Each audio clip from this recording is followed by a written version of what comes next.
Lesser Keys of Solomon, Psychopaths, Elite Control Grid, Light versus Dark, Druidism, Irish Mythos, latest leak project. Ladies and gentlemen, this is Rex Bear. I hope you're having a fantastic day.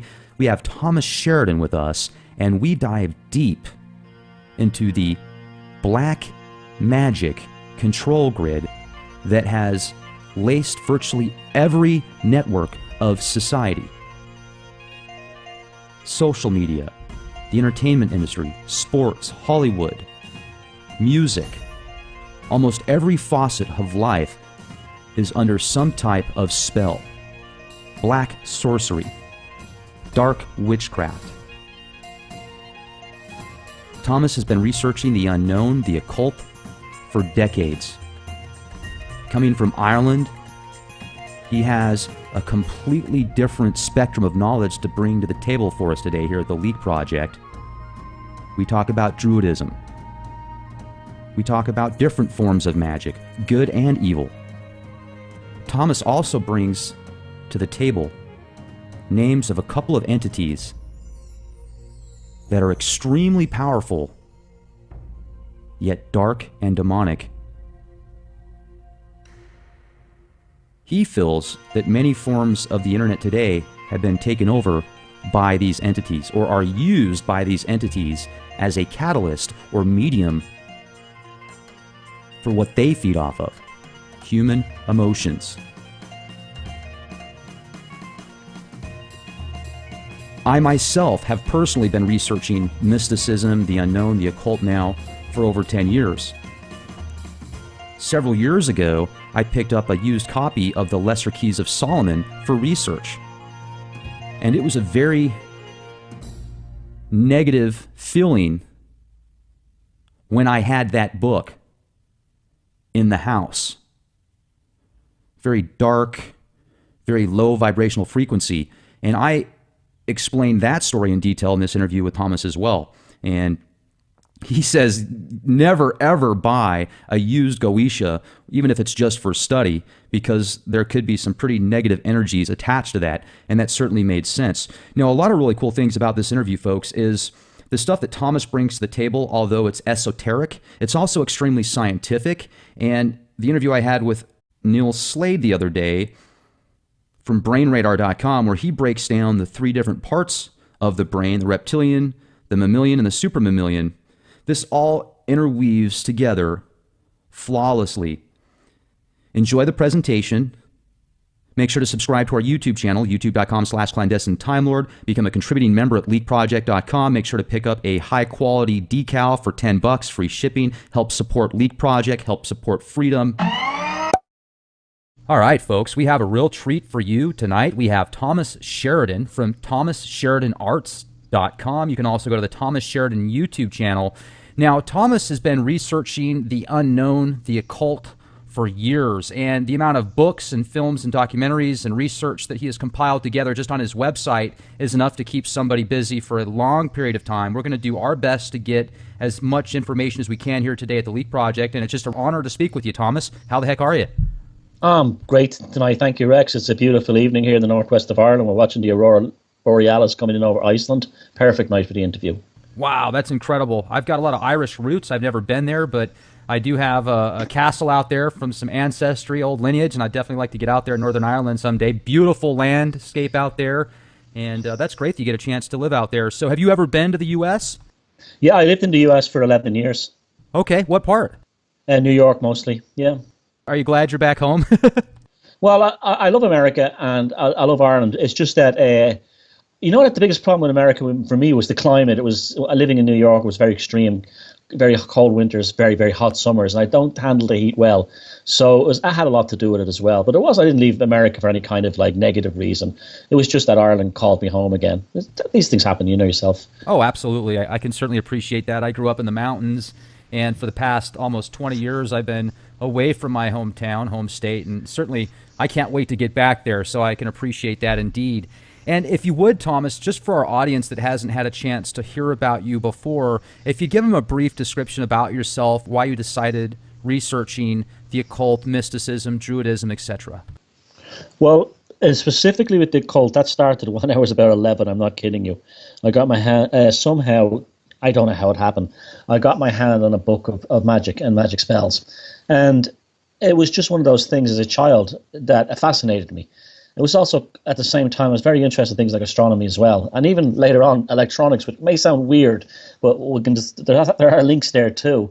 And so it was just something that always fascinated me. And then I had like the usual stage growing up where you're interested in all kinds of paranormal things, ghosts, UFOs, the whole lot, demonology, all these kinds of things enter your consciousness. You read every book you can get. And it was all part of a thing from day one to now to try to understand, well, what being alive is, what being a human is, and is this software that operates the universe, is it hackable? And over the years, I've discovered it absolutely is, and the methodology for hacking the software of the universe is magic. So you got into magic and started researching that. Did you get into a specific type? There's multiple types of magic, obviously, just like math. Yeah, well, I never ever was a member of a magic school or any group like that, but most of the magic you see, in the West, in magical texts, is generally based on Jewish kind of magic, the Kabbalah and that kind of thing, the Lesser Key of Solomon and the Goetia. These are very much sort of rooted in kind of either Middle Eastern Semitic texts, and so that would be basically my first introduction, was learning about things like the Kabbalistic tree and that kind of thing. And to be honest with you, it never really hit me because I think, well, mainly because it was Middle Eastern, ultimately, and it was, although it is a proven methodology of working magic, it had aspects about it that, coming from the Middle East doesn't necessarily fit into a Northern European, body, if you know what I mean, or mind, sure, consciousness. So then the idea would be to look at magic in almost like a holistic sense, not so much in terms of, shall we say, practicing a specific school, although would recommend that to people if they wanted to go down that route, but rather trying to find applicable, shall we say, ideas within your own culture. And this became a very long and almost arduous learning process.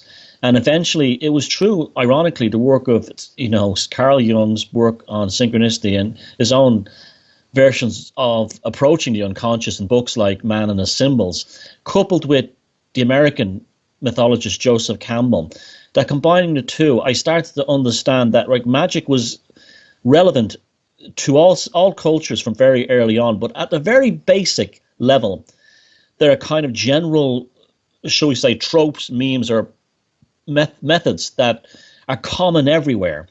And this led me eventually to looking into the idea of who the Druids were and what was their conceptual ideas of magical process about, which is my new book. My new book, The Druid Code, is essentially dealing with. But there's various things. There's basically the idea of the sacred space, the magic circle. This seems to go back to a phenomenally ancient part of antiquity. In fact, in France, they've recently discovered basically Neanderthal men or people were building inside caves using stalagmites, magic circles. They found them laid out. So there was this idea of creating the safe space or the magical space within the enclosed magical area, almost like shall we say, an aspect of reality that's not in this reality. It allows you to step out of this reality in order to focus your will, and that's what magic is at the end of the day. No matter, you can take all the theory and methodology and all the rule books and everything out. At the end of the day, it's about the absolute concentration of will towards an objective. In its basic sense, magic is taking something in the mind that didn't exist and bringing it into material reality. That could be something as like writing a book, painting a picture, building a chair if you're a carpenter. It didn't exist in the real world. You made it manifest, all the way up to ritual magic. And the ultimate thing is they all follow the same general rules. So, for instance, if you want to achieve a magical result, say you want your boss to give you a raise at work, you will go into the same processes of doing that, writing it out on a paper in the form of a sigil, as you would a carpenter who designs a chair and then brings that chair into reality. But when magic really became alive for me is when it became less, shall we say, esoteric and more reality based. When I say reality, I mean in like real world terms.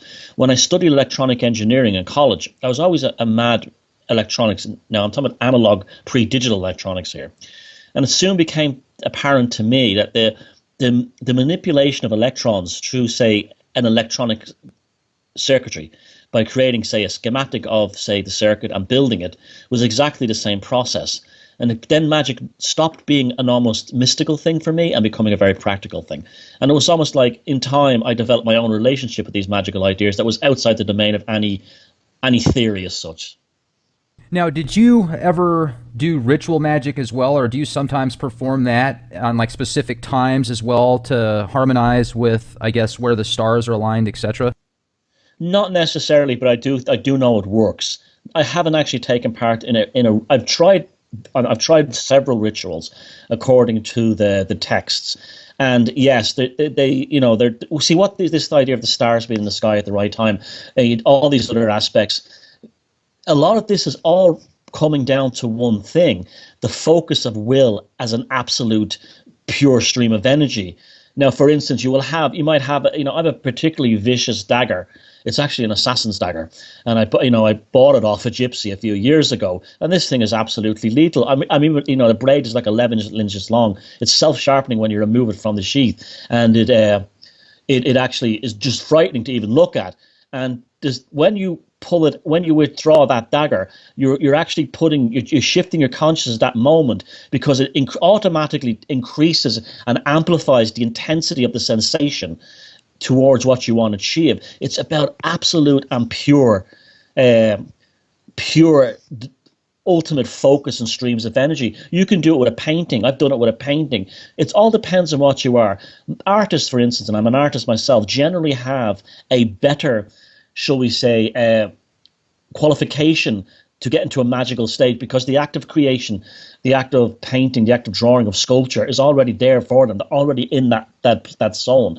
Where someone who's not artistically inclined or necessarily creative, they would absolutely probably have to go through the ritualistic aspects of it, such as a daily incantation and so on, in order to reach a magical state. Very, very useful practice for someone who wants to move in that direction. But yes, I've tried them, I've done them, and I still find that the best way for me to approach it is basically through art. I mean, that's what magic used to be called. It was called the art. And I've had experiences in my life, now not deliberately, where I've painted sort of like streams of consciousness and they've come into manifestation as reality. Now, whether I had predicted them or whether I had created them, I'm pretty much more certain that I created them more than I predicted them, although there are aspects of both. But either way, it still comes down to the idea of hacking this operating system of consciousness. I'm looking at your YouTube channel right now. I'm seeing the thumbnails for the videos, and I'm wondering, do you put certain presentations together and put sigils, symbols, etc. throughout your presentations to add to the effect? Well, not necessarily, because basically I'll point people in directions of books they can buy and things like that. And I also, it's like anything else. I tell people to approach all the subjects maturely in a rational way, and don't be frightened of it. Don't be arrogant about it. Don't be narcissistic about it. Just have a go at it and begin with very basic understandings of how energy works. I'll give you an example, right? I've written 2 books on psychopathology. I used to work in Wall Street as a graphic designer. I know very well about how the psychopathic control grid works and dealing with psychopaths. That was a good one, man. Yeah, I can tell you that it was some education. I can tell you. Now, one of the things that actually became a practical magical thing, and that for me was this, and I actually got it from a Slavic magic text. And don't ask me to repeat it because I cannot read Serbian, but it's a long time ago. And basically, it was a spell or a curse to silence a person who was a disruptive individual in a community. And it was basically the idea of a living debt for them. So suppose you had someone who was in a town who was causing trouble or was driving everyone crazy. If everyone ignored them as if they weren't alive, they would disappear from town. And basically, the idea was to stop this individual, even if they were not malicious or pathological, from harvesting the energy. This became an idea I developed in my own work dealing with these psychopaths, which I called no contact ever again. And the idea of no contact ever again, there is directly comes out of a magical idea, and the idea that you're working with someone who's a real pain, or you're dealing with someone who's really toxic in your life, even if they don't mean to be. What they're doing is they're either consciously or unconsciously harvesting your psychic energy. By applying this no contact ever again idea, you immediately cut off the stream of energy that they're trying to harvest from you. So for instance, if they're trying to get a rise out of you, trying to get a reaction out of you, by ignoring them and not having anything to do with them, you're actually performing a magic spell, a very real one. And what you're doing is you're protecting your psychic energy from being harvested by this person who's winding you up. So for instance, a very troublesome ex-spouse or a troublesome person in your life, by going no contact ever again, even members of your own family who are toxic, you can actually save enough psychic energy in you to produce a better outcome in terms of your own quality of life. And that's exactly what happens, because if you're focused on a person who's negative and damaging to you and your psyche, you will never ever have the creative space to do anything else. And it's absolutely very similar to dealing with almost like a demonic manifestation. The idea is to step outside the area where this thing can actually get you. And this is all about the energy. We're caught in this planet. Like the Gnostics made a lot of sense when they said this planet was basically a giant prison of sorts, created by this hyper demon called the Demiurge. And that's basically a lot of truth to that. Now, whether that's literally true, and the Gnostics tests can be taken as truth, but that's a lot of truth to that. There really is. And it's almost like a hard learning process here. And the process that you're ultimately learning all your life is that you're involved in some kind of energy war. And the purpose of this energy war is to survive as much energy as possible, to get through life. And things like this, like these kinds of ideas, like these reactions you can rob from pathological people, helps to further you deeper into a creative and more magical state. That when you can actually break these, it's almost like there's another energy, there is a pathological dark energy in the universe that's trying to disrupt you and your spiritual or your psychic growth. And by learning how to deal with these more effectively, what you actually do is you develop your own magical state much more, shall we say, effectively, because you actually have the time and nothing is stealing your energy. When you brought up the Gnostics, I wasn't going to mention the Nag Hammadi treaties, but because you did bring up the Gnostics, I want to mention the Archons, and then their chief Archon was named Yaldabaoth. Yeah. Do you think there's some substance to those Archons? Like, are they some type of, is there a parasitic energy force that's alive just like we are, but maybe in a different dimension that literally feeds off of human emotion? Yes, but I'm not completely sure what it is. You can call them archons, demons. Even in Irish folklore, the fairies are demons. It's only Hollywood that made the fairies sweet and cute, Tinkerbell. All the Irish people, the fairies are a demonic race. You do everything to avoid. And the same, you can call them what they want. Archon is just a handy term. Okay. Just like demons is a handy term. But yeah, absolutely. Now, what are these things? Well, I actually go back and forth. I can actually identify two demons that I know that are absolutely real and for sure. That's the Babylonian entity Pazuzu. That was the one made famous in the Exorcist movie. That was the demon that allegedly possessed Linda Blair in that film. Very well done, I might add. The other one would be Choronzon 333, which is basically a Middle Eastern deity that I actually believe has manifested on the internet as a kind of a pathological force as we approach this kind of singularity on the internet, where the internet is becoming close to sentient from all the emotional and intellectual energies and all kinds of psychic energy poured into it. That I believe that I mean this is like something that I've studied quite extensively, and these things are they are capable of lying. I mean, this is the whole thing. They will lie. I often look at Facebook, and I look through the Facebook accounts, sometimes the fake ones, and I do really wonder if this is some kind of entity and not just like some people say, oh, it's a CIA account, or it's some kind of corporate account, or it's some kind of prostitution account. But when you start to look at going into these accounts and communicating with them, you achieve nothing from them. There's no payoff for you. It's almost like these are like autonomous complexes within the electromagnetic spectrum.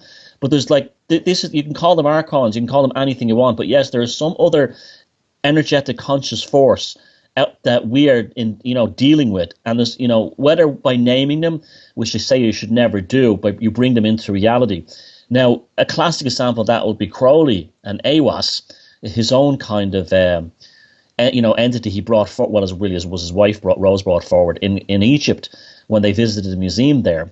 There's also, and he also invoked Choronzon 333 in the desert with Victor Newberg, in probably one of the most astounding acts of magic ritual ever. And with these, whether we bring these things into reality or not, they do exist. Absolutely, they do exist. I've absolutely no doubt about it. And they are deceivers of humanity. Why they do that? Well, I think there's a lot of truth in the idea that they harvest energy from us. But they also could be just another race. I mean, in the Irish folklore tradition, there's no doubt about that the fairies, as such, they're another race. They're another form of person, well, not a human, but they do exist. They are another race, and so, but they're not just, they're not, for some reasons or other, they're not visible to us all the time. And yeah, so absolutely, I do agree. There's something there behind the veil. It's certainly incredible too, because I have noticed things take place that the synchronicities there, I go, man, there's just no way that is just your typical, event that happens out of chaos. It seems like there's things that orchestrate behind the scenes oftentimes, whether it's my higher self, whether it's, past ancestors that have gone to the other side, or spirit guides or whatever. I've definitely noticed stuff like that, especially when I dive really deep into certain subjects. Now, Choronzon 333, I have actually heard about. Could you describe in detail? Yeah, Choronzon 333 is basically it's a Middle Eastern entity that you just do everything. You would not summon this entity on your own. It's basically, if you were doing it, you're basically tearing open the gates of hell and allowing this thing to come in. You're putting yourself in extreme danger. Edward Kelly, the famous magician who worked with John Dee, he actually compared it to being more powerful than the devil, or more powerful than any if there is such a devil, this Choronzon being 333 being a more powerful entity, and I would definitely agree with that. When Crowley summoned Choronzon 333 in the desert with Victor Newberg, the ritual was so dangerous, even for a master magician like Crowley, that he had to create two separate circles, and one to contain himself while he invoked the entity, and another one to keep Victor Newberg safe, to record the event, and to also have a knife, a dagger. Now, the purpose of the knife was to, if Choronzon 333 entered into Newberg's circle, he would have to strike at it with the dagger, or even more, and this is even more frightening, he may have had to kill himself. Imagine that, a magical ritual where you might have to kill yourself, so the entity you don't actually become a kind of your soul isn't stolen to become some kind of worm in its viscera. The Choronzon 333 is called the Lord of Chaos, Cancer, and Cholera. He's strongly associated with disease, strongly associated with cancer, and this is when he appeared before Newberg. When Crowley summoned him forward, it was a beautiful young lady. This may have also been the same entity, that Medimi, that appeared before Edward Kelly and John Dee back in the Tudor court, and she was Newberg. She looked like this is the whole thing. They're deceivers and liars. Newberg knew exactly what was going on there. The idea was just trying to get Newberg out of his protected magic circle, or to invite Choronzon 333 as this coquettish female into his own. Actually, it went quite badly, and Choronzon 333, according to their record, manifested into a kind of a werewolf bear type entity, which is also commonly known to manifest as. And Newberg had to strike with a dagger. Now, the ritual was successful in that they brought Choronzon 333 forward, but Newberg was never the same person ever again. Even the experience of the ritual completely it damaged him as a human being. Crowley, being made of stronger stuff, but he was also in a kind of a trance state while he was doing this. He missed out on the worst of it. But that's what Choronzon 333 is. He's a deceiver and a liar. He also likes to insult humans, and this is what makes me suspicious that it's forming abusive accounts on the internet. These accounts make no sense. You might see one profile picture or some other photograph, and it basically runs around harvesting energy off the people on the internet, maybe even sexual energy, by pretending to be a flirtatious, beautiful woman. So it could essentially be working through the internet as well as supercomputers and software programs. I would be shocked if it didn't. At this point in history, in the development of the internet technology, I would be frankly amazed if these entities are not now rampant on social media. What you're saying right now really correlates to an interview I had with somebody that's really good with gematria. His name's Zachary Hubbard, and whether you agree with him or disagree with him, he certainly knows his stuff about how numbers and letters. And the conversation we had was essentially, if you look at a lot of the stuff that's portrayed in the media, at least out here in the U.S., I don't know what it's like in Ireland, but they'll have certain news events take place, and they'll say 33 people died, 33 people in an accident, 33 people got this. You know, they'll use specific numbers a lot of times, and he equates that to essentially the powers that be throwing certain things in our faces. And I look at it more also on top of that, maybe as harnessing certain energies by creating these numbers and what people think towards that, but maybe there's a supercomputer out there that they can calculate these algorithms to get the most effect. And I often wonder if it's that, or if it's just people that are very smart, or maybe if it's something behind the scenes like what you're referring to, this entity that we can't really see because it's outside of our physical spectrum of the visual light spectrum that we have access to. I think it's all those things. I actually think it's all those things. It's a combination of all of them. The 33 thing, that's an interesting one. Well, that's very heavily associated with Freemasonry, particularly the Scottish Rite Freemasonry.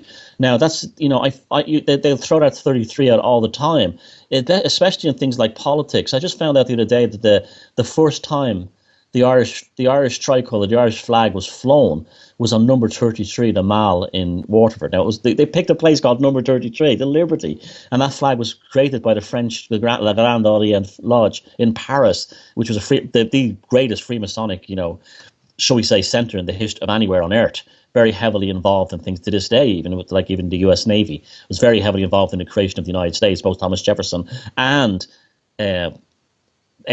Franklin were both visitors to that lodge and heavily inspired by it.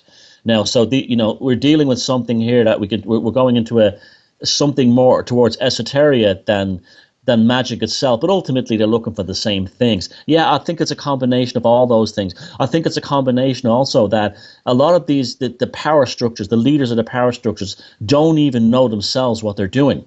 I think there's some guiding force. For instance, I was in Switzerland the other day, and I did an interview for the new book right in front of CERN. And the CERN particle collider is just a gigantic magic circle. It doesn't matter if they're scientists and calling themselves scientists, but their pursuit of the Higgs boson or whatever the next particle is after that is a magical quest. They may not use that language, but it is, and they're caught up in a magical quest. And all you have to do is look at the photographs of the scientists at CERN, on the French-Swiss border. When the Higgs boson was announced, the looks on their faces was of religious salvation. No matter how atheistic or how rational or reasoned a person likes to think they are, we're still driven by magical impulses. Absolutely. And have you studied into Druidism extensively also? Yeah, I've just written a whole book on Druidism. The reason for that is I spent since I was 11, I've been nearly 40 years studying the megalithic structures of Ireland. Now, in Ireland, there's in terms of megaliths, we're just loaded with them. We're just loaded with them. Even as the county that I live here in County Sligo, this tiny county on the northwest of Ireland, there's 5,000 megaliths. Just put that in perspective, 5,000 standing stones, the stone circles, there's things called barrows and cairns, and all these other kinds of, ancient Neolithic structures. Now, in Ireland, we were very, very fortunate that we were never invaded by the Romans, not by Imperial Rome. So we didn't have a destruction of the Druids that took place in Gaul and England and in Britain. And Druidism remained a potent force in Ireland, even long after Christianity arrived. And as late as the Renaissance, we're talking 1600s, there were still Druids very powerful in Irish society, although they changed their name by then because they were not allowed to practice religion because Christianity was the prevailing religion by that point. But they were still tolerated, and in every other way they existed in society as a very real thing, not as a mysterious thing. And coupled with the fact that Ireland has a phenomenal mythological record, probably unique in Europe, in terms of the antiquity of it. It's as complex as the Norse legends, but it actually goes back further. And within that, you have endless mentions of Druids. You have endless mentions of Druids and their craft right up into the Christian period. When St. Patrick first came to Ireland, he was literally involved in a kind of a weird espionage war with the Druids who had basically taken over Christianity in Ireland and were running it for their own benefit before he even arrived, because this is how crafty they were, and this is how brilliant they were. Now, the Druids were not this kind of distant mystical thing. In Ireland, they were a part of everyday life, just like the Brahmins are in India.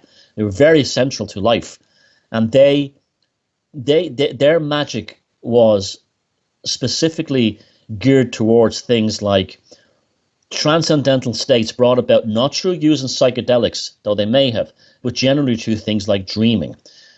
They would go into dream states. Another thing they would do would be that they would the bardic aspects of magic, the idea of creating a story or a satire that would destroy even a whole kingdom. One of the early ancient mythological races of Ireland, the Tuatha De Danann, the children of the goddess Danu, their destruction began when the Milesian Gael druid Amergin stood in Ireland and issued forth a satire, a poem that basically was a magic spell issuing the end of their reign in Ireland and the rise of the Milesian Gaels, who were the Gaelic people who eventually took over Ireland. And their magic was bardic. It was very much bardic. It was very much based on the idea of the spoken and the spoken word. And that's reflected in Ireland to this day with all the poets and, the great writers and so on that we've produced. Directly comes from that.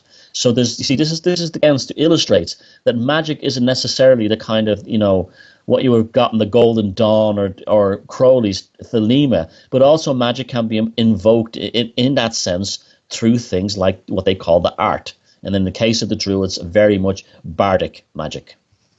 And was there any connection with, if you look at the Tree of Life, I think that's more Jewish mysticism based on the Kabbalah, but is there any connections with Druidism? Did they ever use any of those chakra systems or analogies? No, it doesn't seem to be. If anything, the Irish Druids were very similar to the Vedas. It was almost like a system similar to what you might have had in India, the ancient Indian ideas, very heavily rooted in things like a basic sense of a soul that reincarnates through not only different people, but different animals. So eventually the idea is to achieve all the complexity of life on this planet. So, that's how you'd reach a kind of a god state. Now, the idea of the trees were extremely central to the Druids. They practiced their rituals inside groves in the woods. Some trees were very looked upon with tremendous power. The oak, for instance, represented a druid. In fact, the word druid comes from the Irish word for drua, which is oak. And the oak was symbolic for lots of reasons. It had the deepest roots of any tree. That represents, its tenacity. It can withstand any storm. It also has an ability through the amount of tannin in it to actually withstand vast amounts of fungus, and the only kind of parasite that can exist on it would be the mistletoe. And the mistletoe was also central to the Druidic idea as well, very much so. And so, whereas in the Jewish mysticism idea of the Tree of Life and the Kabbalah, it's more of a consciousness understanding of the process, where the Druids actually applied a literal sense to it. And this is reflected not only in the Irish Druids, but also the Yggdrasil tree in the Nordic and, those kinds of things. The Saxons had very similar ideas as well. The idea of the tree being central to human spirituality it's key. But the tree represents the leader, the actual practitioner, the druid, the rabbi, the Seder in the Norse tradition. The tree represents the actual adept. Now, also, if you were to date back as far as you could, the Druid teachings, would they go as far as some of these monolithic structures that you found out there and the anomalies in Ireland? And if so, how far back is that? There was a belief that they would, like the English antiquarian William Stukeley back in the 1600s, who was the first person to do justice to the megalithic structures of Europe after the end of Puritanism, and they were no longer deemed to be like devils this and devils that. And he actually theorized that they were temples of the Druids, and a lot of that had to do with miscalculations relating to the precession of the equinox. But he was a brilliant man otherwise, and he that was his theory that the Druids were there. I believe the Druids were at places like Stonehenge and Newgrange in Ireland and all the other, shall we say, sacred sites. Evora in Portugal, Carnac in Brittany and France, Callanish up in Scotland. And yes, I believe that, but I think they adopted these places. They were already there. Druidism would appear to have arrived out of a kind of an earlier proto-shamanic magical tradition. We don't have an awful lot of evidence for that. We've found the odd, antler headdress here and there, though there's problems with dating them, to suggest there was a kind of a shaman type, a shamanistic type of cult before that. I reckon that the Druids were actually more of a product of the Atlantean catastrophe.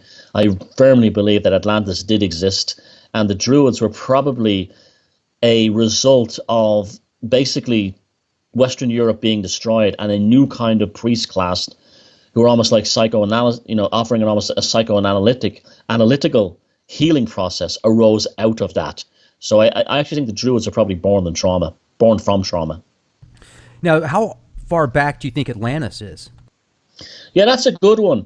I think about that all. I think, you hear people saying there's multiple. The 8,000 year thing, the 10,000 year thing is the general ballpark. But I think that whatever catastrophe took down Atlantis, and I believe Atlantis did exist in the Atlantic, somewhere off the west coast of Ireland, it's what the Irish called High Brazil or Tir na Nog. It was the plain of Vigrid mentioned in the Ragnarok, the Norse sagas. We do know there's vast areas of Europe, of Western Europe, that's now under the sea, that was above land as recent as 4,000 or 5,000 years ago. And we're finding megaliths all the time under the sea, especially off Orkney in Scotland. I found one here in this part of Ireland under the bay that had been officially listed as destroyed. It hadn't. It was just under the sea, a bit out into a bay, and been silted over. And this is when a standing stone found under the sea, like quite deep down off the coast of Sicily, with carvings on it. So there was a sudden sea rise. I think it was a multiple thing, and I also think the disaster. Let's say it was a comet or a large asteroid that caused the initial destruction of Atlantis, came back as a recurring event that lasted probably for thousands of years and then decreased in intensity as like whatever the fragments were. Eventually all either crashed onto Earth and other planets or ended up in the sun, where they no longer became a threat. This was in the Irish mythology. There's all kinds of references to beings that fall from the sky. Lulan Fada, one of the highest gods in Ireland of the Irish mythology, he's described as being a blazing god of light with a long trailing arm behind him. I mean, that's a comet as clear as anything. And you have this kind of thing. I would say Atlantis probably did take place in the common time frame of 10,000 years ago. But I think there was one major catastrophe, then there was recurring catastrophes causing tsunamis, maybe either other kinds of destructions that lasted probably for another couple of thousand years. Now, could we get into some details on Irish mythology when you talk about the ancient gods and how they come from the heavens or from space? I'd love to get into details with that. I'm sure many of our listeners here at the Leak Project don't have this kind of knowledge because most of us are here in the United States. No, it's funny, though. We do have some very astute listeners in Ireland, though, and I do want to give a shout-out to one in particular, Brittany. Hey, Brittany, I'm sure you're going to be listening to this. She's been with Leak Project for a long time. She lives in Ireland, so, heck, man, she might be your neighbor. Yeah. Well, basically, Ireland doesn't have a hard and fast creation myth, not Irish mythology. There is reference to some entity called the Matha, which sounds very similar to kind of the Hindu ideas of a being that was torn to pieces. But that one is still open. Ireland is really a story of invasions. When they call them invasions, they're really mentioning races that came out of other parts of the world or arrived on the island, and they're specifically mentioned. Now, the most significant of them all in terms of this story is a group that arrived called the Tuatha Dé Danann. Now, the Tuatha Dé Danann were alleged to have arrived in Ireland from 4 destroyed cities to the northwest beyond the sea. And that puts that right in the area of the Porcupine Bank, which is probably if you look at the Nordic route thing as well, probably the location of what Plato called Atlantis, or they would have never called it that. The Irish call it High Brazil. They came to Ireland on a cloud. Now, this has been interpreted as a spaceship. I don't buy the ET thing. I don't buy the alien visitation thing. I think if we're dealing with any kinds of things like that, they're already on this planet. But they came on a cloud. So this suggests some kind of ability to get to Ireland. They also brought with them 4 treasures. That shows up constantly again in European mythology, right through. And they brought these. What the most important thing of all, they brought with them the magic and the sciences. They were considered tremendous craftspeople that could do things. Like there was one particular king of Tara called Nuada, who lost his arm in a battle, and a druid, and this is in the Irish mythological record, built him a bionic arm of silver that's just like his regular arm, a machine arm. There's these kinds of stories. There's an entity called Balor of the Evil Eye who battles them, and Balor's eye is supposed to emit a ray that's so powerful that it kills anyone that looks on it. In fact, one day his eye, or we should say, was accidentally uncovered on the island where he lived in Ireland, and the ray flew out the back and killed half the life on the Western Isles of Scotland. This is sounding like some kind of incredible energy device, and in fact, Cyclops from X-Men. Well, maybe, well, actually, the archetypes keep coming back over and over again, even in pop culture. They always keep coming back. Makes sense. Yeah, and so he was slain by this Lugh of the Long Arm in a battle not far from here called the Second Battle of Mytura. He fell forward and burned a hole in the ground with his eye, called Loch Ness, and it made a lake that eventually filled up and became the lake called Loch Nessul, which means the lake of the eye. And this lake is really bizarre. Every so often it just empties. Now, I have had a friend who's a diver who went down into the hole inside it and brought out for me stones that are actually burnt and mold. They've looked like they've been subject to tremendous heat. Either it was an allegory for a meteor hitting a meteor crater or something hitting it, but at the bottom of that loch are stones that are fused together from tremendous heat. So, again, it's like Joseph Campbell said, mythologies doesn't mean that they're false stories. It means they're the truest stories of all. Now, have you heard of the Anunnaki? Yeah. What is your take on them? Don't believe it. I'll tell you why. Please. Firstly, Zecharia Sitchin's work does not impress me. For the simple reason, let's ask ourselves why this stuff is popular. Because of the Bible, right? This is the problem. So we have this mention of the Bible of the sons of men mating with these giants or whatever, and Zecharia Sitchin comes out with this thing. He's the only one who can read this cruciform script. Very few people can read it. And he basically comes out what sounds like a science fiction story, and everyone takes it as literal fact until somebody came along and said, no, he interpreted it all wrong. And yet that's completely ignored. If you look at the other interpretation of these cruciform scripts, they actually make a lot more sense. Again, they're allegory. People have to understand that an allegory is not literally a description of things as they happened. It's a way of almost psychologically dealing with it. Now, I have absolutely, I know your show is very big into this stuff and this won't impress a lot of people, but I've seen absolutely zero proof that there's ever been any kind of alien intervention with human beings. And I think a lot of that is born out of this kind of Christian idea of original sin, that there's something fundamentally wrong with humans and we were tampered with or we were affected some way. And I think a lot of that stuff that Sitchin put out there regarding the Anunnaki, if you look at it from the other interpretations from other scholars of Sumerian and cruciform script, you can see that he just basically just took it and wrote a great story around it.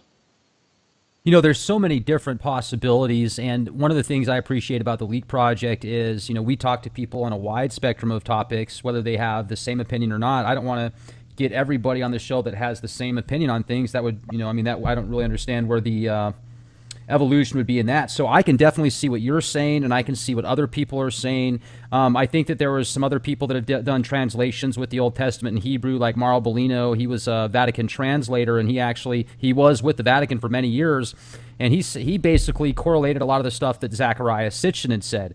Now, whether or not that, but here's where I wonder sometimes about the possibilities. Humankind, have we been like this for 1 million years, 1 billion years?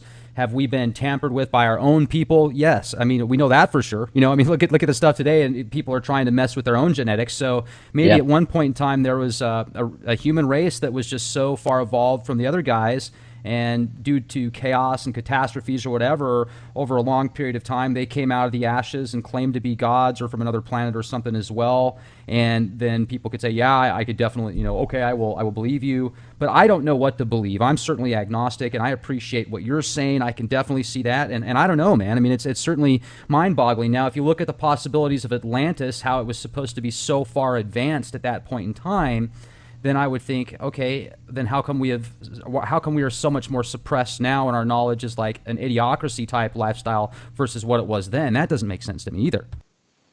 Yeah. And you're right about looking at it holistically from all angles, because once you get fixed into one thing, it's dogma. And dogma is the root of this issue here. You have to remember that the Bible is just basically a bunch of Semitic fairy tales. That's basically what it comes down to. It's only that we've been told that it's important. It's really not an important text in its own right. It's just that we in the West, through the domination of Christianity, as a result of the Roman Empire, have had this thing shoved down our throat. If you go to the Vedas, the Mahabharata, the Bhagavad Gita, you get a whole different version of reality in terms of a spiritual identity. And this is the problem here. And a lot of the disease that we have in the West, the absolute malignancy that haunts our souls, is the initial story in Genesis, that we had the fall, that we were rejected, we were thrown out of paradise by this psychopathic god, the Demiurge, whatever you want to call this thing. This beast, this hyper demon of the Old Testament that calls itself God.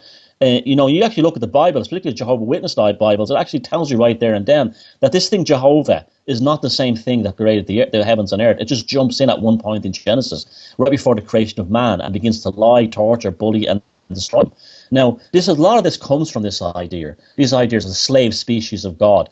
I've looked at enough, megaliths and these sites around Europe, and I am astounded by the technological achievements of ancient people. Now, you all know about We've all heard about Baalbek and the giant columns and stuff like that. Yeah, that's not just one place.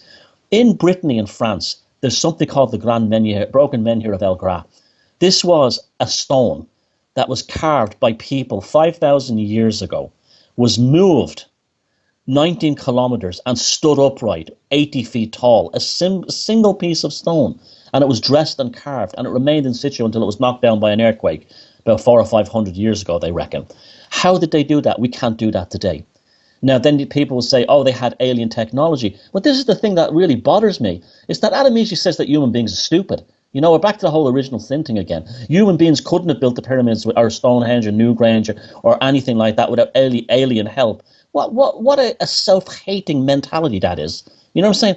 Just because we can't do it now, instead of looking back, you see, because of things like Darwinism, we've been told that our ancient ancestors were primates, nearly primates and monkeys, Neanderthals, Chroma. These are all like basically, proto-humanoids. And yet they achieved incredible technological achievements. Again, it all comes out of this idea that we're somehow defective as a species. And we are defective as a species, but that happened with the rise of these kind of Judeo-Christianity cults coming out of the Middle East and telling us we were garbage. Our ancestors didn't have that. They were not punished by this entity called Jehovah, who punished them for nothing, and then told them they were born in hell for all eternity, and then told they had to be saved. They were already saved. They didn't need anyone to actually save them. They didn't have this curse that the Christian world has put upon Western people. They were free in that sense. So therefore, they were beyond these limitations that were imposed upon the consciousness. They were not under this black magic of being told that they were inferior and they couldn't do these things, because they just did them. And how did they did them? Well, that's the great mystery. My belief is there's lots of variables involved in this. For instance, gravity could have been quite different back then, and therefore that would have allowed people to actually move these things. Secondly, there may have been much more oxygen available on the planet, and again, with more oxygen, more stamina, the brain works better, you come up with ideas and you have more strength to do things. You need less manpower and less resources. These are variables that never get brought into this equation, and yet someone is so quick to come along, oh, the aliens helped them do it. Well, that's like saying humans are worthless. That's basically what that's saying. And I find it, I'm not kidding you, Rex, I find it extremely offensive when I hear people say that humans couldn't do these things, because humans did do them. Stonehenge, the pyramids, and all these other things, they weren't built by aliens. They were built by our ancestors. And one of the reasons I wrote the book, The Druid Code, was to try and get this back. Instead of seeing our ancestors some defective monkey that needed to be fixed by aliens, it's time to honor our ancestors' achievements, because I tell you something, that's the only way we'll ever learn to become that great again. Well, and just think if just a few technologies that could be extremely powerful, whether it be with being able to use magnets or sounds, if you could use specific sounds, because even if you look at everything breaks down to a certain vibrational frequency, which has a specific sound to it. So, if there was a few technologies where you could move things and sculpt things with sound, magnets, gravity, etc., then that could answer a whole bunch of questions on these anomalies that people say can't be explained unless it's alien technology.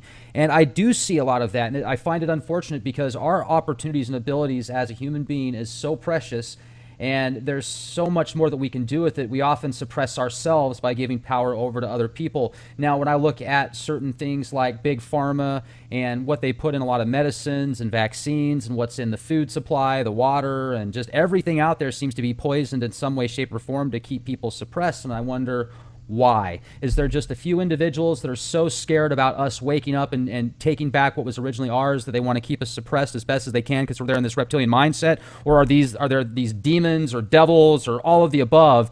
But I certainly want to find out what it is that's feeding off of this dark ecstasy. It's okay. We have this psychopathic control grid at the head of banking, government, big pharma, the lot, the works. Okay, even to anyone who had only been arrived in this planet from 5 minutes ago, that become apparent very quickly. The whole purpose of keeping us this way is so they can stay in power. Excuse me. That's really what it's about. It's the emperor's new clothes thing. If we were to actually realize and to point out that, Bill Gates. Here's Bill Gates, right? Here's quite an insane individual who's building seed banks up in the North Pole, who has wants to get involved in the education system, wants to fix humanity. When I see Bill Gates, I see someone who is just not a full human being himself. There's some serious. It's almost like he has like some kind of pathological autism, and yet here's a guy who can't even fix himself, and yet he wants to, shall we say, project that upon the rest of us to make us perfect. And this has been a story all through history. We've seen that all the time. There's a certain element of dysfunctional aristocrats. Today they're done by money, but in the past these dysfunctional. Look at the British royal family. I mean, you look at someone like Prince Charles. It's like, does that look like some kind of elite bloodline to you, with the big ears and everything? And you see, they all look like that. They're all a mess from all centuries of inbreeding. But yet again, they're all obsessed with like controlling us and getting us all into as being kind of robots, units in a machine, because they're driven by, like you said, the reptilian complex in their brain, and they're extremely fearful. And this is black magic. When people want to know what black magic is, that's what black magic is. Controlling someone else against their will. That's what it is. Now, sometimes you might have to do that to survive, but to do it on a global scale the way they do, it's born out of fear and nothing else. And it's not that they know we're divine creatures or anything like that. They don't think like that. It's purely like a prison guard. That's really what they're like. They're a prison guard. A prison guard maintains his delusions of being better than the prisoner simply because of the prisoners are behind bars and he's got a uniform. Other than that, they're still human beings at the end of the day. That's the same thing with them. They have to maintain this illusion within us. Now, yeah, this is what's feeding that energy. Where is it going somewhere? That's an enormous question, and I think there's definitely something true it. Whether the energy is going into these demonic forces or these kind of like forces outside this reality, that's one question. But the real thing, I'll get right back to the beginning when I said no contact ever again, is to keep us rattled and anxiety ridden, so we never actually live to our full potential. We're too busy trying to survive inside the artificial system that they have created for us.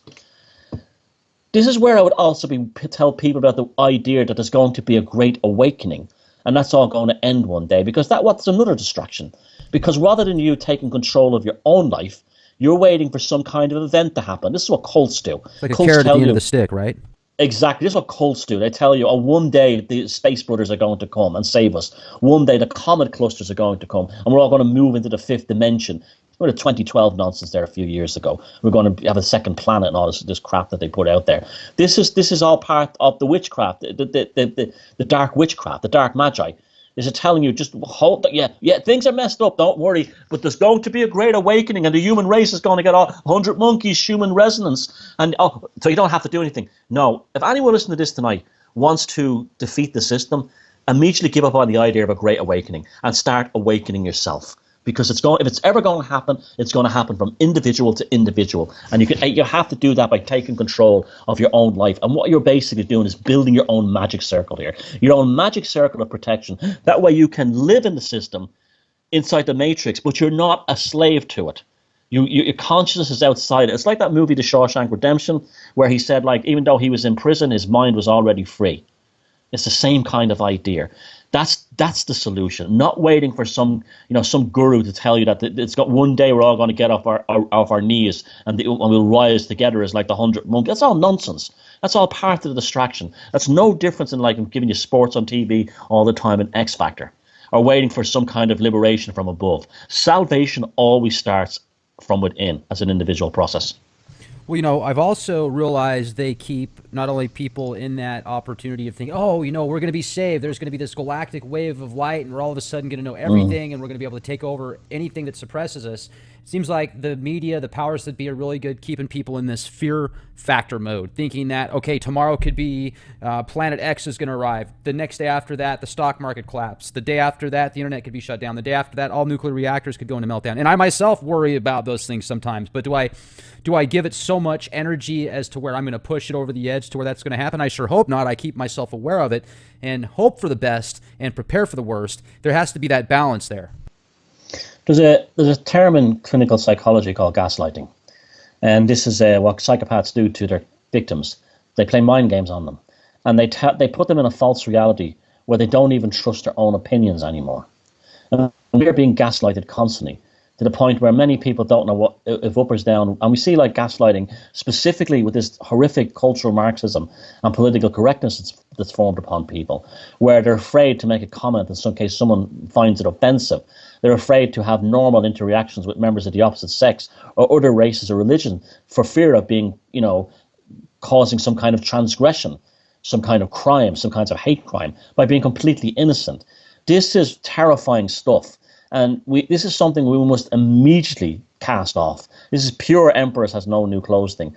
And this is a wickedness that must be cast off. But Rex, let's bring it back to where this all comes from. It comes from that Middle Eastern death cult called Christianity.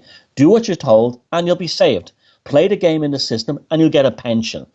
Don't offend anybody with an honest opinion and you'll be safe. You might end up killing yourself on SSRIs or blowing your brains out one day after your life has fallen apart for the 50th time, but don't do anything. There'll be a reward. There'll be a payoff. I mean, this is why I consider Christianity to have been the greatest catastrophe that ever affected the West. Now, I'm not saying there's anything wrong with these three religions of Christianity, Islam, and Judaism, the Abrahamic religions, but maybe they only work in the Middle East. They don't seem to work in the West. I mean, I come from a country that was torn too by religion, or the same bloody religion as well. And again, this is all, and they're not even our religions. They were brought here from the Middle East, for God's sake. And this is the thing you see time and time again. If you start looking at so many of the things that caused the misery of this world, they come back to the same monotheistic Abrahamic infection from the Middle East that's been put into people's minds. And that's, salvation, reward, punishment, original sin. They can all be, distillated down to those same original ideas. These are curses that have been put upon us. I'm not saying there isn't good things in that stuff. Of course there is. But that if we were to sit back and actually examine our lives, like even things like there's going to be a stock market collapse. What's that? Divine punishment. There's going to be Ebola virus. Divine punishment. And the mainstream media pushes this stuff out, but the alternative media, which should be the one that questions it, loves the doom. Oh God, do they love the doom. And they run right into it. They can't wait for World War III. They can't wait to be wiped out by this, that, and the other. And instead of the alt media turning around saying, what is this crap? Why are they pushing this end of the world stuff on us? This spell, this dark magi spell. They completely get fired up and start believing it. And why? Because of Christianity. Well, you certainly brought up a good point at the end there about how a lot of alternative sites out there will just feed off of the fear. And there are some good ones out there. I certainly think that here at the Leak Project, we do our best to keep it as neutral as possible so people can make up their own decision and not push any one agenda. Like, for example, there was a podcast I did a few weeks ago where there was an article that resurfaced essentially saying that a chemtrail plane was shot down over China on its way to spread some genetically modified swine flu virus in Ukraine. And it was supposedly Mossad that shut it down. And the person that sent me this article, I was like, you know what, this sounds to me like a PSYOP campaign. So I did some research and found out that exact same article had been reposted several times over several years. Yeah. And, you know, I mean, that's what happens. You get a lot of these people out there that think they're doing the right thing, yet they're just feeding into this system of this lower vibrational frequency. And when you can get outside of that and start questioning things, saying, okay, why are they feeding us this much crap? If we've been lied to so many times in the past with the media, why am I going to believe it now? What's any different now versus 2 years ago, 4 years ago? It's a cyclical process. And I love how you're bringing up this magic, essentially this dark sorcery that's being played, because that's what it is. Whether people believe it or not, they don't have to believe it when the people that are doing it do believe it. So it's really what it comes down to. You can believe it or not, it doesn't matter, to the point of if they do and you're a part of the system, if you're a part of that ritual, like turning on a TV show or watching a movie, if you feed into that system, well, you're a part of the ritual, in my opinion. Well, let me give you an example of that, and I'm delighted to hear that you're actually practicing these kinds of what should be proper journalism. Check your source. Rule number one. That's never changed, but there's not enough of that in the alternative media, sadly. It is also the clickbait thing goes on as well, and that's I'm delighted to hear you say that. That's refreshing. I'll give you an example of this kind of thing in real time. At the moment, and Facebook I have found to be a phenomenal resource source for basically studying behavior. And probably I'm doing what Zuckerberg and the rest of them created it for, but I'm actually using their own magic, their own sorcery back at them. And it's allowed me to understand things. Now, yesterday was a very strange day. There was, I found the weather was very intense. There was these bizarre dark clouds rushing in from the Atlantic. Rushing in from the other side, from the east. And it had almost like this biblical end time kind of vibe about it, like a really bad painting. And I'm thinking to myself, well, that's kind of interesting. You don't like the clouds are really like long black fingers moving at you at speed. And then I went online, and someone had asked me about doing a podcast on the demon Pazuzu. Now, the Pazuzu comes as the wind, and it comes from the east. It comes from the east. And so that's kind of interesting. And then all over my Facebook page, there's two things suddenly started happening. I've got 5,000 friends on Facebook, and I follow quite a lot. I just use it as a good kind of data mining thing, just to see how trends are developing. And immediately I saw what I can only describe as the demonic infection taking place on the Facebook newsfeed. The first thing that happened was people were posting pictures of the demon Pazuzu statue. I don't know why they were mentioning the movie The Exorcist. They were just showing up for some reason. And then, for no apparent reason, Facebook was flooded with horrific images of children from the Middle East killed in the conflicts there with their brains hanging out. There was all posts about animal torture. And immediately I could see what was happening. This sort of like this Pazuzu archetype energy force had swept over literally maybe my consciousness in terms of how I was perceiving it, but also through like the people on the internet. And I mean, on my Facebook yesterday was the 29th. Today's the 29th. The 20th it's the 30th now, but the 29th to the 28th of September 2016. I tell people to go back and look at your Facebook news feed that day and your social media. It was flooded with people posting non-stop images of horrific acts of violence against people and animals. And that's an example of this energy, this dark magi, this dark force, in maybe accidental collusion, who knows, with these demonic archetypes, filling our world with horrors, filling our world with, as you said, the low vibrational, I always thought it was a very good term that, this low vibrational energy to actually smash us down and to psychically feed off us, to the point where I stopped looking at the Facebook wall, just turned the computer right off. I went no contact with it right then. And this is something, when you develop into a kind of a magical worldview, you start to see how the dark magi function. In fact, I have a friend in England, and he woke up only a couple of years ago, and he went through the initial woke-up stage. First, he believed that all the stuff that's put out there by the big names in alt media. Then, like, he starts to develop a more kind of a prosaic and, shall we say, filtered view of it. Very healthy. He got into the kind of new agey kind of end of it. Went off on that. He's a nice guy. I like him a lot, and I just watched him kind of evolve. And now he has this he doesn't even know it because I've never spoken to him about it. But I watch him on Facebook, and he's developed this razor sharp, shall we say, magical ability, a magical state, where immediately yesterday he noticed what was going on too.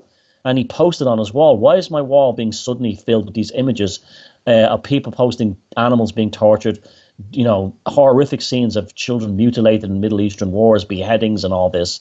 And he said, what kind of, he started saying, I'm starting to think that there's some kind of demonic energies possess people through social media. And I never prompted him on that. I never even spoke to him about that on that. Well, here he was, and a few others have figured this out already.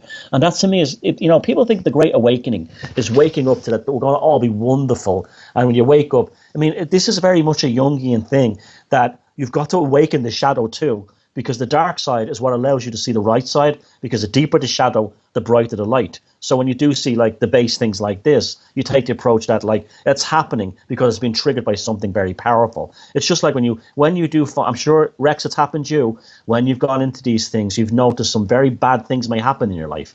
At the time you're saying, why is this happening to me? And then later on you realize that it was actually kind of almost like an initiation. If you can get to this, you'll get to a next level where the synchronicities will be even better and your path is easier. You know what I'm saying? Absolutely. And I watched this happen to this guy, this friend of mine in England, in that way, just by observing him. He unfolded. He actually grew his subconscious mind and his psyche through observation rather than reaction. So instead of being allowed himself to see these things and react to them, to be swept up in it, to be swept up in the hate with them, be swept up in the disgust, he simply observed. And when he observed, that's when he started to see with a real vision. That's fascinating. Now, would you say that, this is a little bit off topic, but you were discussing earlier about how you think that oftentimes we give ETs way too much credit, and I would agree with that. But at the same time, I certainly believe, in my opinion, that there's beings out there just like us in the universe, probably some that are on a different path, that are maybe further as far as technologically advanced, and those that are more native, like the Native Americans working with the land. Do you think that there's other life out there in the universe also, or are you kind of shut off to that possibility? No, I think that just by statistically alone, it has to be. It'd be very weird to think we'd be the only. It'd be kind of frightening to think we'd be the only one. No, logically, statistically speaking, yeah, of course there must be. But that's a huge mistake people make. Then they say, oh, they've automatically been here on Earth.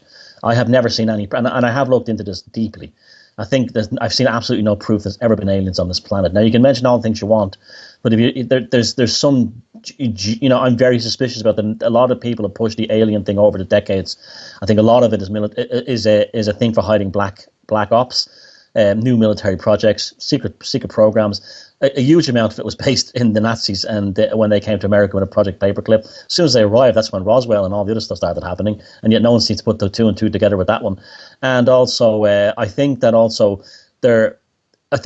ironically, the best book ever written on flying saucers was written by Carl Jung in 1948, and he basically said when they were born of the human psyche in the atomic age, when the atomic bombs went off. That's when the humans started to visualize salvation in the form of aliens from another planet rather than angels. And I think that was bang on. And I think there are interdimensional beings, and I think a lot of them may be involved in this as well. But I've never seen any proof of flying saucers or UFOs as craft from other galaxies coming here. Now there's lots of things people point to, but they're not conclusive proof. They're not even very, very good proof. And prior to Roswell, nobody really spoke about beings from other planets. This is why? Because it grew up in the science fiction age. It grew up prior to that. It was spiritualism, and they believed that they were their dead uncles or their dead aunties. Prior to that, it was angels. Prior to that, it was the jinn, leprechauns, fairies, whatever you want to call them. I find that those much more human beings will always put the modern idea on that. Before the aliens, there was a belief that they were travelers from the past coming in time machines. This was a common belief. These things have only been created. I'll give you an example. The whole idea of reptilians, that only exists because David Icke saw the VTV show back in the 1980s. If that show was never on, he wouldn't come up with that theory. It's purely related to pop culture. The reptilian agenda, too, that's another fascinating theory. And you see some of those old statues that are thousands of years old of these giant reptilian beings, and maybe they came up with that just from their own psyche. Some people speculate they're from the inner earth. The first one you said is bang on. There's not just reptilian beings. There's half humans, half bulls, half fish, half people, half bird, half people. How come they're all they're all Genetic engineering back in the day. Well, they're aspects of the human psyche. Like the Minotaur represents the crushing of rages within inside people. Serpents represent wisdom, cunning, stealth. Things like these are aspects of human psyche that were represented in allegorical art. If you know the problem with a lot of these researchers who talk about these, they haven't studied art and symbolism well enough. They think they have, but they haven't. They're not literal interpretations. They're manifestations of the psyche presented in a kind of an anamorphic or zoomorphic form. Yes, there's those images of half reptilian, half human beings, but there's also birdmen, fishmen, bullmen, horsemen, centaurs, minotaurs. How come they're all? We never talk about them. It's simply because the reptilian thing. Now, I will say this: the reptilian thing of the brain and the reptilian cortex. That doesn't necessarily mean there's a reptilian inside us. What there is there's a part of our brain that's basically has been given the term reptilian brain because it deals with the lowest aspects of our existence: flight or fight, survival, procuring food, and reproduction. And yeah, so our ancient ancestors knew we had these aspects inside us, and that's why they created that art. Now, also, go ahead. No, I'm just going to symbolize that. Now, while we're talking about the different aspects of the mind and different archetypes, etc., I'd really like to jump into the Lesser Keys of Solomon and the sigil magic within that book. I used to have a 1913 copy of the Lesser Keys of Solomon, and I'm telling you, I'm glad I got rid of it because I picked it up on eBay. The day that I got it, the entire house just felt different. It felt like this very dense, kind of like just, real dark. Yeah. And I kept it for a few weeks, and I finally said, look, man, I got to get this thing out of the house. So I just gave it away, and I noticed immediately when I got rid of it that there was a different feeling in the house, and the person that was living with me at the time didn't even know that I got the book, and after I got rid of it, the same day, she goes, it just feels different, doesn't it? Doesn't it feel lighter in here? And I said, yeah, it does. What's your thoughts on that? Yeah, you did a very wise thing. Never, ever buy secondhand magic books. And never ever buy the Lesser Key of Solomon or Goetia ever. This is a book that's purely concerned with demonology and the summoning of entities. It has no other function. So if you bought an old copy of that was owned by someone who actually did these rituals, the energetic resonance would be left within those pages, within the actual thing. You could have that with you could have that with any kind of religious book, but with that one specifically, you're going to get if it was actually used, and the fact that you said that it had that energy. Is indicative that it was used in serious rituals, big time. You could have got another copy from the same year that was never used, and it wouldn't have the same energy. This is why I always say to people, unless you know what you're doing and you're psychically fit, and you live alone, you don't have children in the house or things like that, don't ever buy these old secondhand books, these old secondhand magic books, because you don't know who had them. Remember, like, in the past, a lot of nasty people, a lot of wicked people wanted to learn magic to do wicked things. And they will leave their psychic footprints in these books. They weren't like pursuing it from an artistic point of view or to understand esoteric scientists. They definitely wanted to summon demons in order to destroy people, get money, get sex, whatever. So you did it. I've heard that story many times. You're not the first person. Now, what would you do for some, or say to people that have gone through that experience and say maybe they're a little bit nervous about still having some type of resonance from that energy, a way to cleanse it and get rid of it completely? Well, if you know someone who is actually a practicing magician, give it to them because they'll be okay with it. Someone who has a long history of it, it won't affect them. Don't give it to someone you don't like. If you can sell it, there's nothing wrong with that. There's no harm, especially if it's a valuable book. I heard one story of someone who actually, wait and hear this one, put it in, like those styrofoam freezer things you take on a camping trip that like keep beer and sodas cool. Yeah. You fill them full of ice. They put it in the middle of one of them and poured it full of concrete and buried it in a beach. Wow. Yeah. Entombed it for sure. Yeah. I mean, so it like depends on whatever, but like my first option would be to find someone who would want them, who would be actually, would be safe with them. I wouldn't have any problem selling them either. Because it's not, you wouldn't be doing any bad, but I certainly wouldn't give it to someone I liked. Right, of course. Or someone innocent, someone sort of like energetically innocent. That's pretty interesting that something like that could hold on to that much energy for that amount of time. It certainly makes you wonder. And then when you go to some of these higher levels, and I hear stories of, Douglas Dietrich, he's a whistleblower. He talks about how Roswell is all this like satanic agenda essentially, and those little green men, or those aliens, what most people thought they were actually Japanese prisoners of war. And whether you want to believe that or the other story or none of the above, he brings it to the table. In a sense, it's like you almost can't not believe him because he's just so passionate about it. You can tell the way he talks about it. And if what you're saying and what he's saying is true, then it makes you question even more of the conspiracies out there and think to yourself, have we just been duped on everything? And are they just feeding off of our emotions at a grand scale? I mean, look at the media today, the sporting events that take place. How much energy is put out into some sporting events as well? It's just, it's incredible. Yeah, it's endless at the moment. It's like I can remember growing up here, you'd have soccer or rugby, would be the sports people watch here, on a Saturday and a Sunday, right? That'd be it on the TV. Now it's on every night of the week.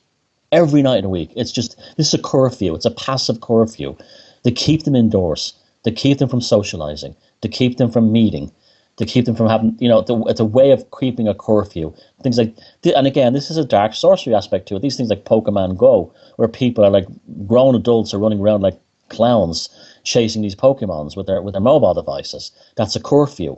That's also a data gathering thing. But it also, they're laughing at people when they see them doing that. I laugh at them too. But that's literally what the X Factor and all these things. People like Simon Cowell they're like almost like you hear someone going on about a horrible magician was like, he's a horrible man. Aleister Crowley was a horrible man because he did this and that. Well, Simon Cowell is worse. He keeps millions of people indoors watching mediocrity and sitting there playing judge, jury, of executioner of people's lives and dreams, and he's considered a great guy. This is the kind of nonsense that goes on. People start looking at the world in more mature terms instead of looking for the sports on every night. Why is the sports on every night? Well, they want to keep me indoors and they don't want me to socialize. It's as simple as that. Absolutely. And ever since I saw the film Braveheart, I just came overnight huge fan of William Wallace, and whether or not the media spinned him the right way or the wrong way, in that movie, certainly the archetype of William Wallace is incredible. And I told you I've got lineage in Ireland and Scotland, and I don't know a whole lot about Ireland trying to break free from England, essentially, but I know that there was a real close vote last year, right? Could you tell us about that, and what was your thought on that whole event? Well, that was Scotland that were going for independence. Ireland is already independent, but most of Ireland is already independent. A small part of the north, so Northern Ireland, belongs to the UK, is part of the UK. That was Scotland that vote was. And some people say it was rigged. Just about every Scottish person I know right? voted yes. And yet they still went through as a no. Again, they played on people's fears. They said things to people in Scotland like, if you leave Great Britain, your economy will fall. Like the usual crap they play with people's minds to make them afraid of change or anything like this. And then they polarized the debate. They almost, as they normally do, they said, it's only Catholics in Scotland who want independence. The Protestants are fine. So they tried to stoke up sectarian issues like they did in Northern Ireland back in the day. And so, look, the only way anyone ever gets out of British Empire is by war. The only reason Ireland won its freedom is because they started killing politicians and, going to war. That was the only reason we got it. When was that? 1922. That was when the Irish War of Independence started in 1916. The British were gone by 1922. And it was just killing. It's just the only way to do it.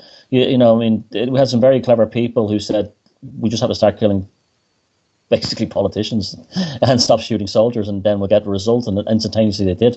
They're perfectly happy to send their troops over to get killed, but when the politicians get a taste of their own medicine, they collapse very quickly.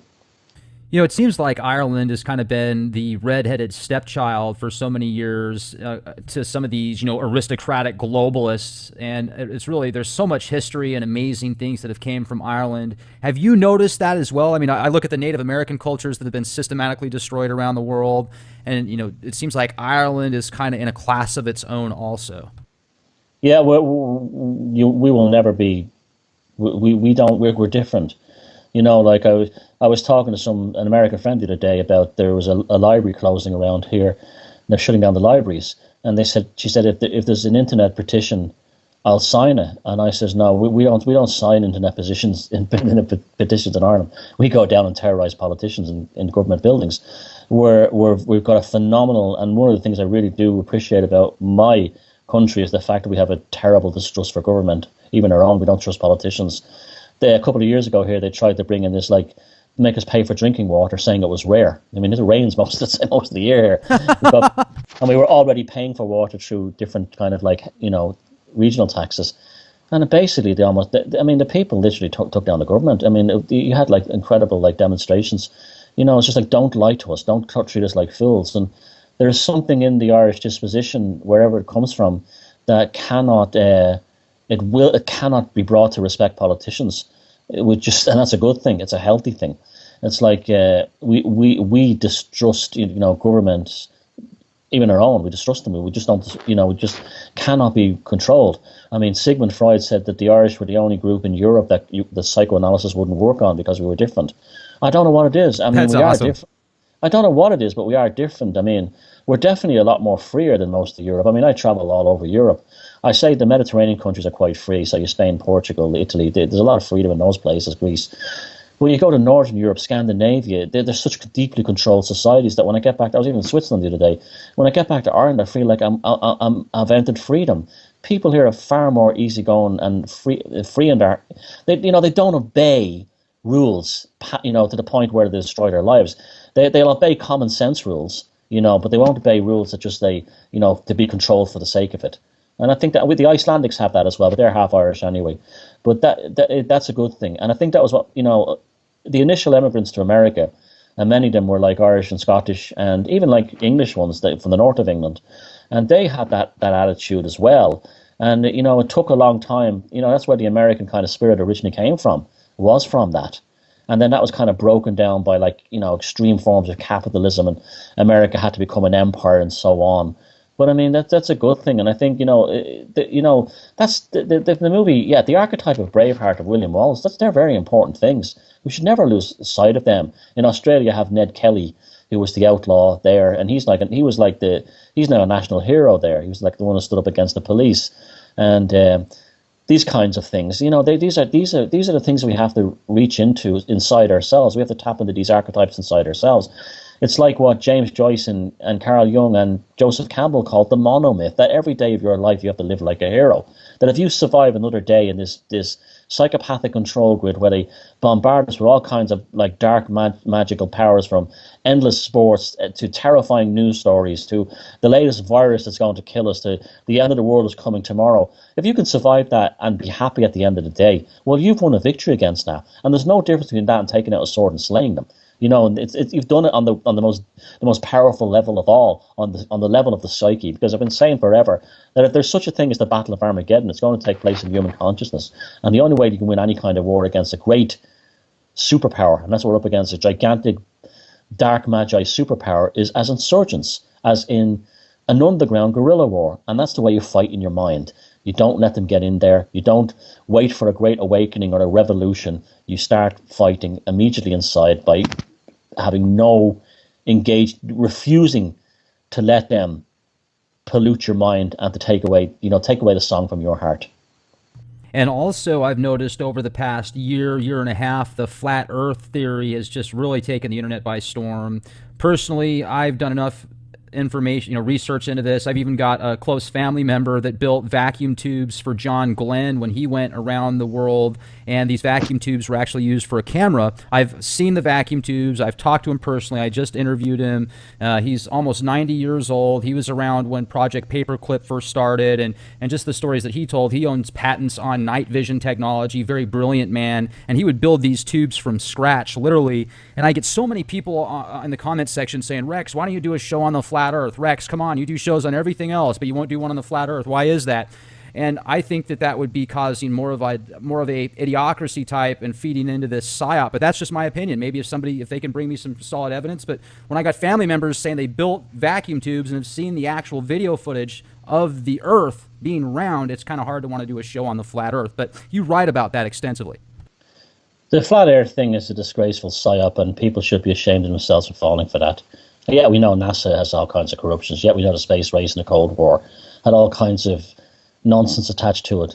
But I mean, for God's sake, the Vikings knew the world was curvy. When they sailed between Scotland and Iceland, they used to see for how far the mountains of the Faroe Islands were above the horizon to calculate the distance from them. They knew how far closer to them the mountains came up further off the horizon. Further away, they sunk down below the horizon. I mean, people have always known the Earth was round. It was never not round to most human beings. And this is the way this flat Earth thing happened overnight. It was almost like a product launch. The same with this new other. Have you heard about this new thing about the trees are all the mountains are all big trees that were cut down? I mean, and they show like flat top mountains like what you call that one in America, Devil's Tower. Right. So what? They had a chainsaw the size of a city. I mean, it's just ridiculous. And these things appear overnight from Russian sources. You know, no one can verify who they are. They arrive almost as products that have just been launched, and they're absolutely being created by the intelligence service to make all forms of alternative knowledge and alternative research look nuts. And shame on any of you who have fallen for the flat Earth thing. You have no right to be calling yourself an open mind or anything, because it's clear as day. Even without getting into a spaceship, there's so many things that verified, like the Coriolis effect, and you shoot a gun, a long range gun, and the bullet will not hit the target because the Earth is rotating. I mean, it's endless things like that. They say, how does water form into a sphere? And then you just have to look at all the footage from everything from Skylab to the ISS of the astronauts taking the water out of a container, and it forms into a perfect sphere in 0 G. It's ridiculous, and it shouldn't be tolerated. And I know I'm not putting down free speech or anything like this, but it's a distraction from what needs to be talked about. Well, that's what I see it as a distraction and a way to smear a bad name on anybody that has an alternative theory versus what's being pushed by the mainstream media. So, absolutely. And in closing out tonight, Thomas, first of all, I'd just like to say thank you so much for coming on the show. I would definitely recommend our listeners go check out your YouTube channel, Thomas Sheridan on YouTube, also ThomasSheridanArts.com. You've got articles, you've got blog posts, you've got different pictures in your gallery there, and artwork as well, media events that you've got coming up, also your works, the Druid Code. Now, any other gems you can share with us tonight before we close out tonight, Thomas? And thanks again for coming on the show. No, I really appreciate talking to you, and thank you for letting me give me that opportunity to get out there. I would just like to say to people, if you're interested in ancient history, my book, The Druid Code, it doesn't only cover Irish mythology. I've traveled extensively throughout Europe. I've looked into the idea of Atlantis, giants, and all these other things in that context of that.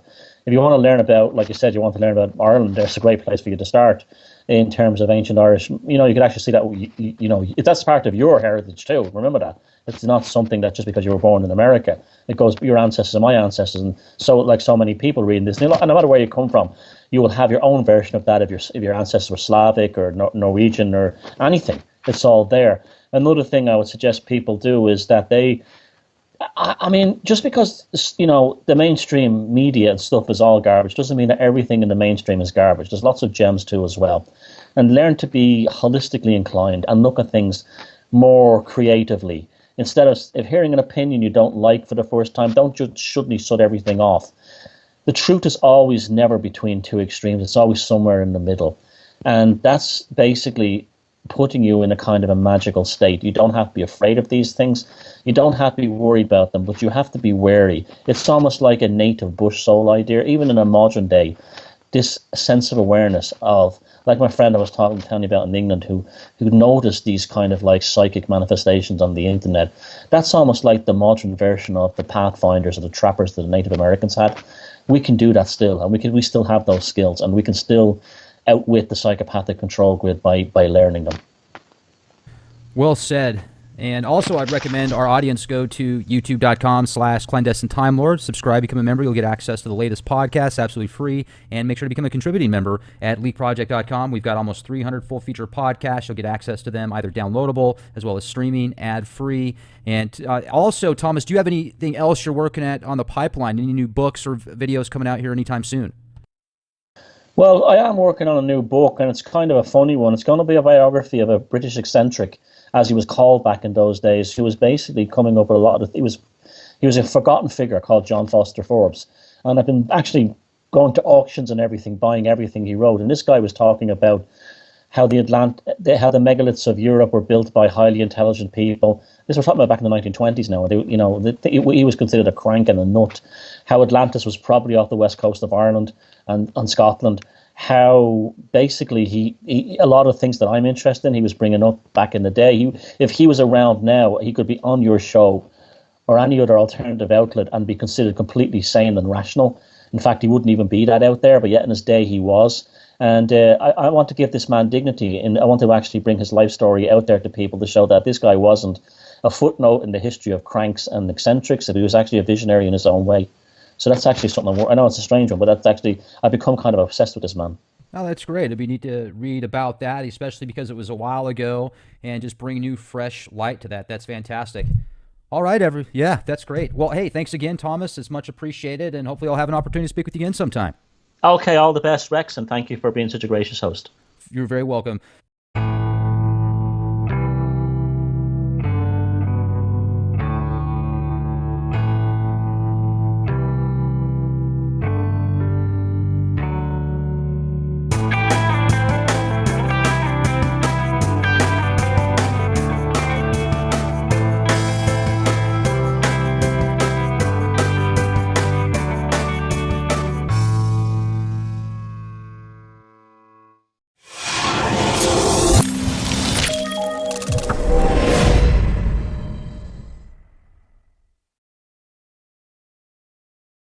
Thomas Sheridan, Black Magick, Sorcery, Evil Empire, Death Cult, Demons, Lesser Keys of Solomon, Psychopaths, Elite Control Grid, Light versus Dark, Druidism, Irish Mythos, latest leak project. Ladies and gentlemen, this is Rex Bear. I hope you're having a fantastic day. We have Thomas Sheridan with us, and we dive deep into the Black Magick control grid that has laced virtually every network of society. Social media, the entertainment industry, sports, Hollywood, music. Almost every faucet of life is under some type of spell. Black sorcery, dark witchcraft. Thomas has been researching the unknown, the occult, for decades. Coming from Ireland, he has a completely different spectrum of knowledge to bring to the table for us today here at the Leak Project. We talk about Druidism. We talk about different forms of magic, good and evil. Thomas also brings to the table names of a couple of entities that are extremely powerful, yet dark and demonic. He feels that many forms of the internet today have been taken over by these entities, or are used by these entities as a catalyst or medium for what they feed off of: human emotions. I myself have personally been researching mysticism, the unknown, the occult now for over 10 years. Several years ago, I picked up a used copy of the Lesser Keys of Solomon for research. And it was a very negative feeling when I had that book in the house. Very dark, very low vibrational frequency. And I explained that story in detail in this interview with Thomas as well. And he says never ever buy a used Goetia, even if it's just for study, because there could be some pretty negative energies attached to that, and that certainly made sense. Now, a lot of really cool things about this interview, folks, is the stuff that Thomas brings to the table. Although it's esoteric, it's also extremely scientific.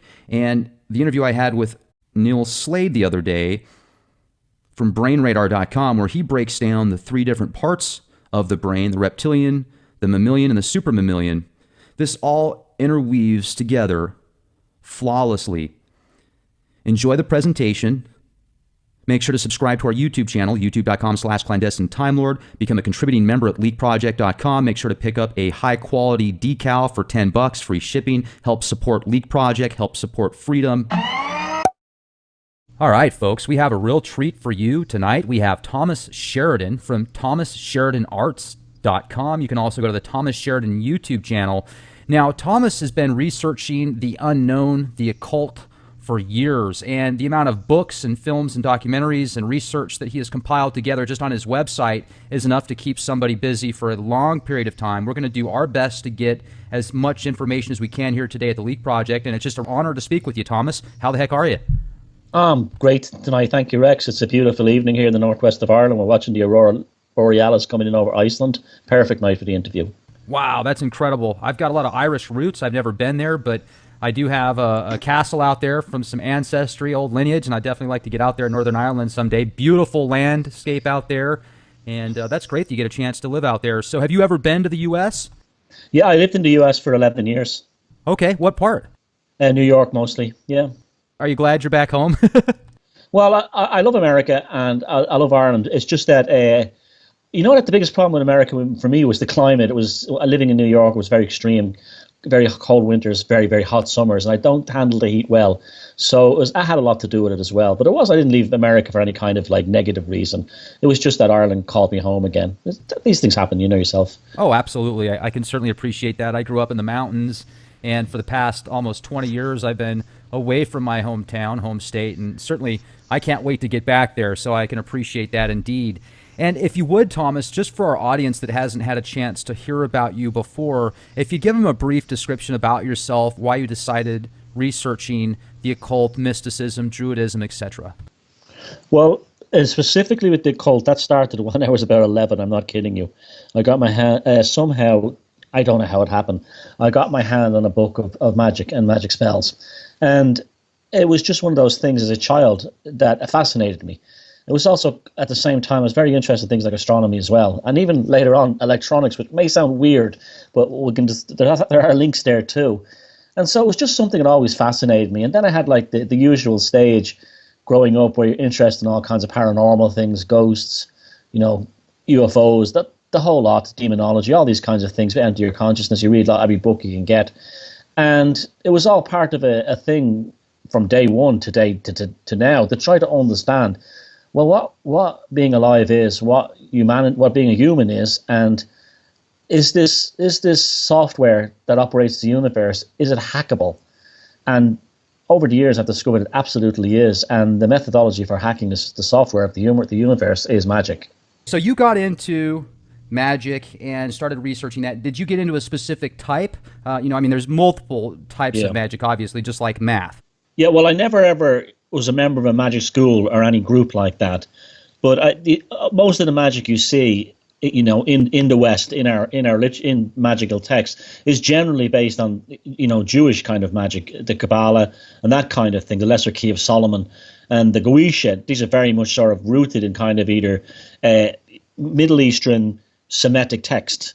And so that would be basically my first introduction, was learning about things like the Kabbalistic tree and that kind of thing. And to be honest with you, it never really hit me because I think, well, mainly because it was Middle Eastern, ultimately.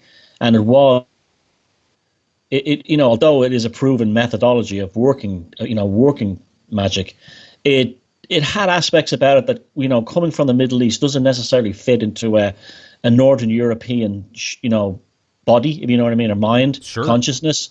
So then the idea would be to look at magic in almost like a holistic sense, not so much in terms of, shall we say, practicing a specific school, although would recommend that to people if they wanted to go down that route, but rather trying to find applicable, shall we say, ideas within your own culture.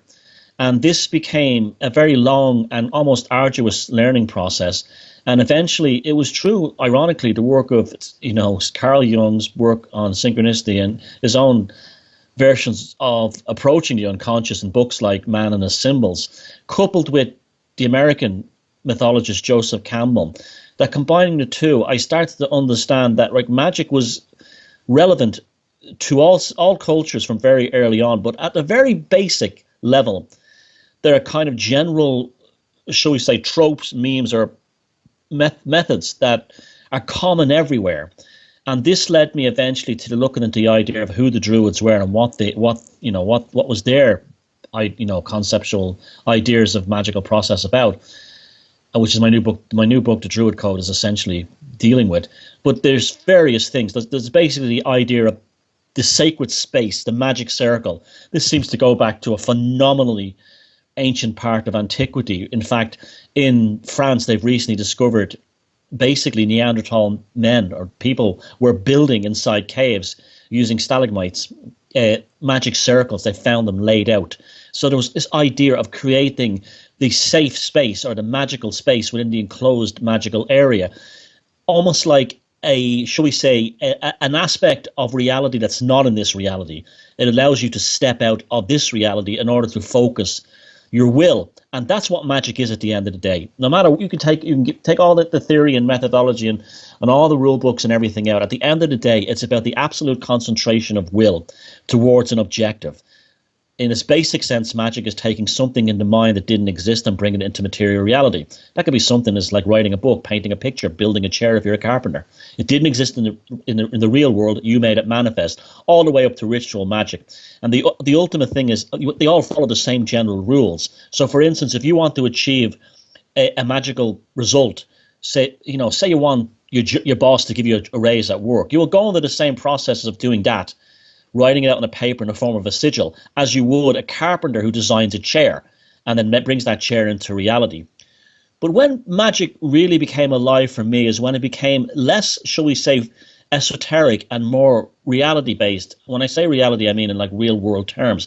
When I studied electronic engineering in college, I was always a mad electronics. Now I'm talking about analog, pre-digital electronics here. And it soon became apparent to me that the manipulation of electrons through, say, an electronic circuitry by creating, say, a schematic of, say, the circuit and building it was exactly the same process. And then magic stopped being an almost mystical thing for me and becoming a very practical thing. And it was almost like in time I developed my own relationship with these magical ideas that was outside the domain of any theory as such. Now, did you ever do ritual magic as well, or do you sometimes perform that on like specific times as well to harmonize with, I guess, where the stars are aligned, etc.? Not necessarily, but I do know it works. I haven't actually taken part in a. I've tried several rituals according to the texts. And yes, they see what this idea of the stars being in the sky at the right time, all these other aspects. A lot of this is all coming down to one thing: the focus of will as an absolute pure stream of energy. Now, for instance, you might have I have a particularly vicious dagger. It's actually an assassin's dagger, and I bought it off a gypsy a few years ago. And this thing is absolutely lethal. I mean, the blade is like 11 inches long. It's self-sharpening when you remove it from the sheath, and it actually is just frightening to even look at. And when you withdraw that dagger, you're actually you're shifting your consciousness at that moment, because it automatically increases and amplifies the intensity of the sensation towards what you want to achieve. It's about absolute and pure ultimate focus and streams of energy. You can do it with a painting. I've done it with a painting. It all depends on what you are. Artists, for instance, and I'm an artist myself, generally have a better, shall we say, qualification to get into a magical state, because the act of creation, the act of painting, the act of drawing, of sculpture is already there for them. They're already in that zone. Where someone who's not artistically inclined or necessarily creative, they would absolutely probably have to go through the ritualistic aspects of it, such as a daily incantation and so on, in order to reach a magical state. Very, very useful practice for someone who wants to move in that direction. But yes, I've tried them, I've done them, and I still find that the best way for me to approach it is basically through art. I mean, that's what magic used to be called. It was called the art. And I've had experiences in my life, now not deliberately, where I've painted sort of like streams of consciousness and they've come into manifestation as reality. Now, whether I had predicted them or whether I had created them, I'm pretty much more certain that I created them more than I predicted them, although there are aspects of both. But either way, it still comes down to the idea of hacking this operating system of consciousness. I'm looking at your YouTube channel right now. I'm seeing the thumbnails for the videos, and I'm wondering, do you put certain presentations together and put sigils, symbols, etc. throughout your presentations to add to the effect? Well, not